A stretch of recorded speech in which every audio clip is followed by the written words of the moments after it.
नमस्कार, स्वागत है आप सभी का। आप देख रहे हैं अपना प्रदेश उत्तराखंड। मैं हूं आपके साथ आशुतोष चतुर्वेदी। उत्तराखंड के मुख्यमंत्री हरीश रावत ने रेल बजट पर निराशा जाहिर की है। उन्होंने कहा है कि रेल बजट में उत्तराखंड की उपेक्षा की गई और हर बार की तरह इस बार भी उत्तराखंड को कुछ नहीं मिला।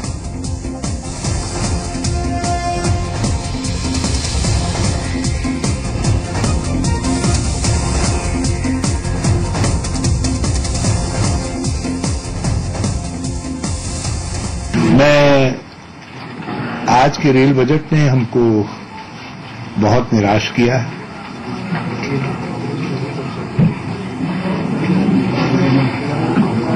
मुझे व्यक्तिगत तौर पर भी बड़ी उम्मीद थी, क्योंकि श्री सुरेश प्रभु जी एक बहुत संतुलित और अच्छे व्यक्ति हैं और हम ईमान करके चल रहे थे कि जो सेंट्रल हिमालय एरियाज हैं, विशेष तौर पर उत्तराखंड, हिमाचल है, जो सदियों से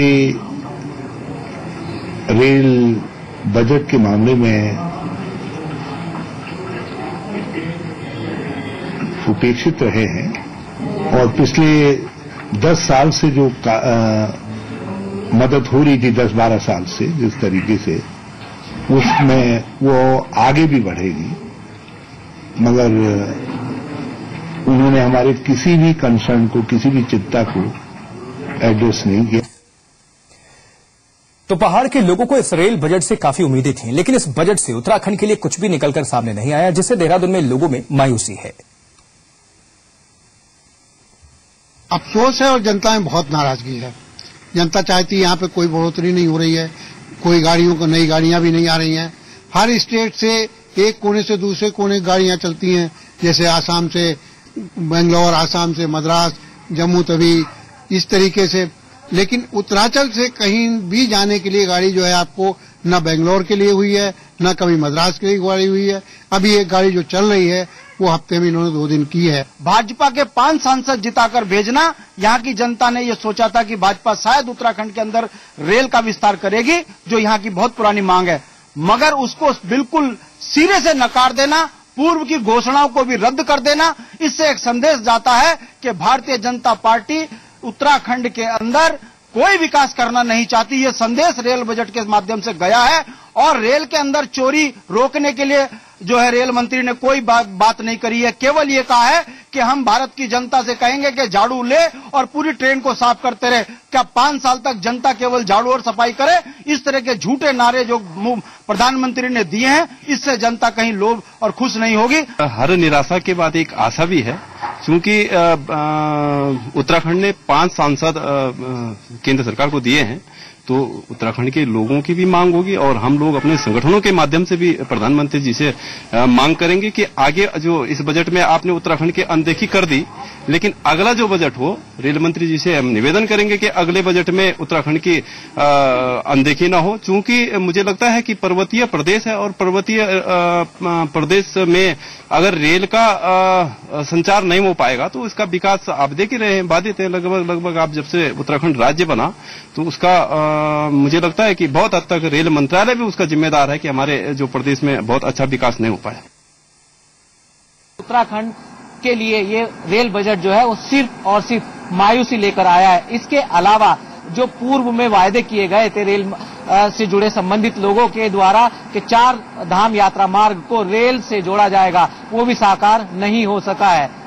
उत्तराखंड के लोगों में इस रेल बजट को लेकर कहीं न कहीं नाराजगी सामने आ रही है। अब देखना होगा कि केंद्र सरकार आखिरकार उत्तराखंड के लोगों की रेल से जुड़ी समस्याओं का कब तक और कैसे निदान करेगी। इसके साथ जो अहम पहलू रेल से जुड़ा उत्तराखंड के लोगों के लिए रहा है, हरिद्वार से देहरादून तक का रेल मार्ग डबल किए जाने को लेकर भी कोई फैसला नहीं हो पाया है। अब देखना होगा कि आने वाले समय में आखिर रेल मंत्रालय उत्तराखंड के लोगों की रेल से संबंधित समस्याओं का कैसे और कब तक निदान निकालेगी। अपने कैमरामैन गोविंद के साथ सोनू सिंह, जी मीडिया, देहरादून। तो देहरादून के लोगों को मायूसी हाथ लगी तो ऋषिकेश के लोगों ने इस बजट को निराशाजनक करार दिया। यहाँ रेल की कोई विस्तार नहीं हुआ, कोई ट्रेनें जो दूर से आ रही हों उनका ऋषिकेश तक उन्होंने विश्राम नहीं करवाया। हमें मतलब हर तरह से निराशा ही प्राप्त हुई है कि इस बजट से हम बहुत निराश हैं। कर्णप्रयाग लाइन का सर्वे किया था, उसके बारे में उन्होंने इसमें कुछ भी नहीं कहा है कि वो कब तक पूरी होगी या उसका क्या उसके दिशा निर्देश होंगे। इस तरह से उन्होंने उत्तरकाशी के लिए एक परियोजना का पूर्व में घोषणा की थी, उसके बारे में भी इस बजट में कोई उम्मीद नहीं है। जहाँ तक पर्यटन की बात है तो पर्यटन के लिए ऋषिकेश तक ही इनके भी रेलवे लाइनों को पूरी तरह से रेल का संचालन नहीं किया गया है, जो कि पर्यटन की दृष्टि से बहुत महत्वपूर्ण था। तो आम दृष्टि से देखा जाए तो इस बजट में कुछ भी खास नहीं है। और हल्द्वानी पहुंचे विधानसभा अध्यक्ष गोविंद सिंह कुंजवाल ने विधानसभा सत्र की जानकारी देते हुए कहा कि 11 मार्च से राज्य का विधानसभा सत्र शुरू होगा। 13 मार्च को वित्त मंत्री आम बजट पेश करेंगे। प्रदेश में विधानसभा का सत्र 11 मार्च से प्रारंभ हो रहा है। 13 मार्च को इस प्रदेश का बजट प्रस्तुत होगा और 20 तारीख के आसपास बजट पास होगा। और मैं समझता हूं निश्चित रूप से प्रदेशवासियों के हित में ये बजट होगा, ऐसा मेरा मानना है। और डॉक्टर्स की कमी से जूझ रहे प्रदेश को जल्द ही राहत मिल सकती है। प्रदेश सरकार ने लोक सेवा आयोग को 747 डॉक्टर्स का प्रस्ताव भेजा था, जिसमें से सूबे को 421 डॉक्टर्स मिले हैं। स्वास्थ्य महानिदेशक के मुताबिक इन डॉक्टर्स की दुर्गम इलाकों में भी पोस्टिंग होगी। अगर कोई डॉक्टर अपने गृह जनपद में पोस्टिंग चाहता है तो विभाग डॉक्टर्स की जरूरतों का ख्याल रखेगा। उनके मुताबिक वहीं महिला डॉक्टर्स का खास ख्याल रखा जाएगा। 747 चिकित्सकों का अधियाचन हमने आयोग को भेजा था। उसके अगेंस्ट 421 चिकित्सकों का सिलेक्शन करके आयोग ने हमको रिपोर्ट दे दी है और इसके लिए हमने अभी काउंसलिंग की व्यवस्था की है। देखिए, ये नियमानुसार और नियमावली के तहत ये निश्चित है कि इन लोगों को पर्वतीय क्षेत्रों में और दुर्गम क्षेत्रों में भेजा जाएगा। लेकिन इसके साथ में ये भी विभाग का प्रयास है कि ये चिकित्सक आएं और थोड़ा सा अच्छी सुगमता से रहें और अगर अपने घर के आसपास रहना चाहते हैं तो हमें उसमें कोई दिक्कत नहीं है। तो किसी चिकित्सक अगर कोई गृह जनपद चाहता है, अपने घर के आसपास या गृह मंडल चाहता है तो उसको उसमें दे दिया जाए। इसी के तहत हमने अभी एक काउंसलिंग की व्यवस्था की है 26, 27 और 28 फरवरी को। महिलाओं को हम थोड़ा सा ये कोशिश करेंगे कि जहां पे आवास की सुविधा हो, खासतौर पर सीएससी में और अगर या फिर नहीं तो पीएससी में उनको पोस्टिंग की जाएगी। तो प्रदेश में स्वास्थ्य सेवाओं का बुरा हाल है और ऐसे में सरकार भले ही उत्तराखंड को स्वस्थ प्रदेश बनाने की कवायद में जुटी हो, लेकिन उत्तरकाशी के जिला अस्पताल की बदहाली कुछ और ही बयां कर रही है। कहानी एक रिपोर्ट देखिए। प्रदेश में स्वास्थ्य सेवाओं की बदहाली किसी से छिपी नहीं है। शासन के लाख वादों के बावजूद पहाड़ों पर स्वास्थ्य सेवा दुरुस्त नहीं हो पाई है। ताजा मामला उत्तरकाशी के जिला अस्पताल का है, जहां 1 साल पहले लगी 16 लाख के डिजिटल एक्सरे मशीन बंद कमरे में धूल फाक रही है। मशीन के बंद होने से मरीजों को भारी दिक्कतों का सामना करना पड़ रहा है। लोगों की माने तो सरकारी अस्पताल में एक्सरे की सुविधा महज 113 रुपए है, जबकि मशीन बंद होने की वजह से उन्हें बाहर जाकर उसी सुविधा के लिए कई गुना ज्यादा दाम चुकाने पड़ते हैं, जिससे मरीजों में खासी नाराजगी है। उसको लेकर समय समय पर हमने आंदोलन भी किए थे और उसमें यहाँ जिला अस्पताल में कोई पहले डिजिटल मशीन नहीं थी एक्सरे की और बड़ी मुश्किल से तो वो आई। आने के बाद जो आज भी वो धूल फांक रही है और आम पब्लिक को जो है उसके परेशानी उठानी पड़ रही है। वहीं अस्पताल प्रशासन की अपनी दलील है। उनकी माने तो किसी ने मशीन की केबल काट दी है, जिसके कारण मशीन बंद पड़ी है, जिसके बाद अज्ञात आरोपी के खिलाफ केस भी दर्ज कराया गया है। जल्द ही मशीन को ठीक करा लिया जाएगा। थोड़ी खराबी आ गई है, इसके तार कुछ पीछे कटे हुए हैं। उसके लिए मैंने टेक्नीशियन को चलने का फोन किया था। उसकी जो केबल कटी हुई है वो आने मामले से, लेकिन इससे क्लियरेंस ज्यादा हो जाती है। डिजिटल एक्सरे से जो चीज उसमें नहीं पकड़ में आ पाती है नॉर्मल एक्सरे में, उसमें क्लियर हो जाती है। बंद पड़ी है, इसका डिटेल तो हमारे प्रमुख अधीक्षक को दबाएंगे, लेकिन हाँ मैं कोशिश कर रहा हूँ कि इसको जितनी जल्दी हो सके मैं चलवा दूँ। उसको उनसे मैं बात करके इसको जल्दी चलवाऊंगा। इससे बहुत ज्यादा राहत मिलेगी क्योंकि इसमें पिक्चर क्वालिटी बहुत अच्छी होती है और इसमें हम कंसल्टेशन भी कर सकते हैं। किसी अच्छे रेडियोलॉजिस्ट से कोई रिपोर्ट लेनी है, डिस्कस करना है। जिला अस्पताल में बाकी पड़ी एक्सरे मशीनों का भी बुरा हाल है। वहीं अस्पताल में साफ सफाई के खास इंतजाम नहीं है। ऐसे में अस्पताल की बदहाल व्यवस्थाओं का खामियाजा मरीजों को भुगतना पड़ रहा है। वहीं प्रशासन की बेरुखी भी मरीजों की मुश्किलें बढ़ा रही है। उत्तरकाशी से देवेंद्र रावत के साथ ब्यूरो रिपोर्ट, जी मीडिया। केदारनाथ में जमकर बर्फबारी हुई है और कर्मचारी स्नो ब्लोअर के जरिए बर्फ हटाने में लगे हुए हैं। वहीं निचले इलाकों में लगातार बारिश हो रही है। मौसम विभाग ने अगले 24 घंटे तक बर्फबारी और बारिश होने की संभावनाएं जाहिर की हैं। मौसम में अचानक आए बदलाव से एक बार फिर तापमान में भारी गिरावट दर्ज की गई है।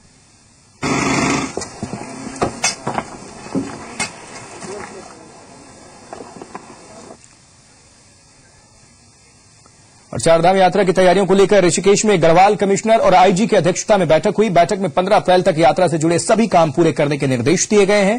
प्रशासन के मुताबिक यात्रा सुविधाजनक बनाने के लिए प्लान तैयार किया गया है, जिसके तहत यात्रा मार्ग पर जवान तैनात होंगे ताकि यात्रियों को किसी भी तरीके की परेशानी न हो सके। इस बार जो हमारे चारधाम के कपाट खुलेंगे उसके संबंध में सारे विभागों की यहाँ बैठक की गई है। तो मेनली जो समस्या हमारी सड़क की है, तो हमने ये जोर दिया है कि 15 अप्रैल तक हमारी जो सड़क है ऋषिकेश से लेकर बद्रीनाथ जी तक, ऋषिकेश से लेकर केदारनाथ जी तक और गंगोत्री यमुनोत्री, ये सड़कें हमारी जो है दुरुस्त हो जाएंगी।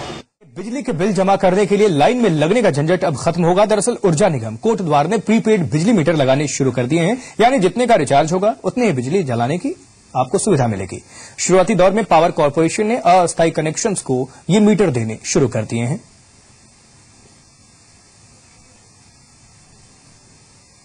इसकी बहुत कुछ फंक्शनिंग उसी तरीके से जिस तरीके से आप अपना किसी भी मोबाइल में किसी भी सर्विस प्रोवाइडर का कनेक्शन लेते हैं और उसका कूपन के थ्रू रिचार्ज करते हैं, वैसे ही एक कूपन का नंबर आपको डिपार्टमेंट द्वारा प्रोवाइड होगा और उस मीटर में जो पैड है, कीपैड उपलब्ध है, उस पर आप एंटर करेंगे। उस कूपन की कितनी वैल्यू है, कितने रुपए का कूपन है, उसके हिसाब से वो आपके मीटर को रिचार्ज कर देगा। और खटीमा में नगर पालिका ने फर्जी रसीद बांटने के आरोप में अज्ञात लोगों के खिलाफ मुकदमा दर्ज कराया है। दरअसल साल 2013 में अज्ञात लोगों ने फर्जी रसीद देकर करीब 30 लोगों से लाखों की रकम वसूली थी। एसडीएम के मुताबिक मामले की जांच की जा रही है।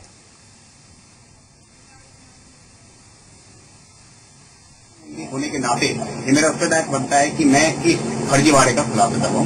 तो इसमें जांच चल रही है और एसडीएम साहब इसमें गहनता से जांच कर रहे हैं और जो भी मामला होगा हम चाहेंगे कि जल्द से जल्द दूध का दूध और पानी का पानी, ताकि जो भी फर्जीवाड़ा है वो जनता के सामने।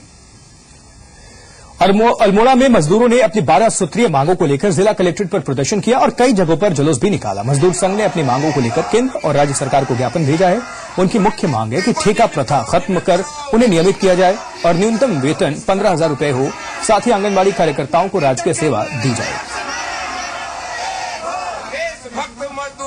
इसके खिलाफ भी हम पूरे देश में ये कार्यक्रम चला रहे हैं। और दूसरा, जो हमारे यहाँ जो ठेका प्रथा है देश के अंदर, उसको समाप्त करने वाली बात है कि यहाँ मजदूरों को जो ठेके पर है वो नियमित किए जाएं। और अपने जो आंगनबाड़ी है, जिनसे 17-18 डिपार्टमेंटों का काम लिया जाता है, इनके लिए भी इनको